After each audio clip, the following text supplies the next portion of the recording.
Bienvenue dans ce 7 Actu. Ils orientent et conseillent 38 000 personnes par an. 8 CIO en Seine-et-Marne sont financés en partie par le département. Une situation à laquelle le conseil départemental veut mettre fin en arrêtant ses subventions et en demandant à l'État de les prendre en charge.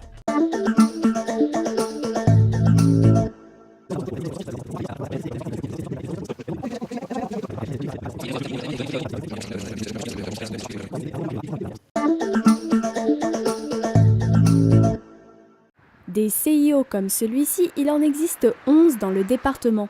Ces centres d'information et d'orientation ont pour but d'épauler et orienter les jeunes et leurs parents. Pour 8 d'entre eux, c'est le département qui finance leurs locaux et leur fonctionnement. Mais le conseil départemental compte arrêter de verser ces subventions d'ici à 2016. Ce lundi, directeurs, conseillers ou encore psychologues, ils étaient une cinquantaine à manifester à Melun. Il ne resterait plus qu'un CIO à Chelles, Roissy-en-Brie et Coulommiers.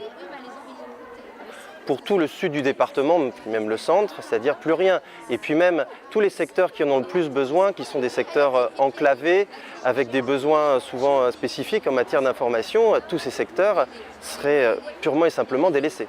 Dans notre secteur, le CIO de Lagny, jumelé avec celui de Logne, fait partie des structures touchées. Il accueille chaque année plus de 4000 jeunes.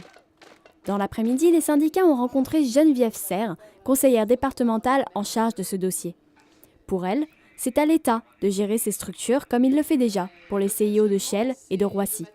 Nous avons pris la décision, au contraire, de laisser les choses perdurer jusqu'au 31 juillet 2016, de manière à ce qu'il y ait une année de réflexion, de cette remise à disposition des agents de l'État, puisque ce sont des agents de l'État, et nous demandons à l'État de reprendre en charge ces frais de fonctionnement. Il n'est pas question pour nous d'arrêter brutalement, il est question de travailler avec eux de manière à ce qu'on voit comment il peut y avoir une passation de ce budget de fonctionnement sur ces CIO.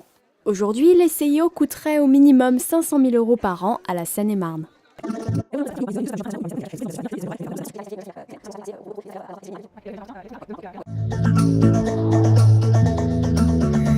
Merci d'avoir suivi ce 7 Actu. Prochain rendez-vous mercredi à 19h.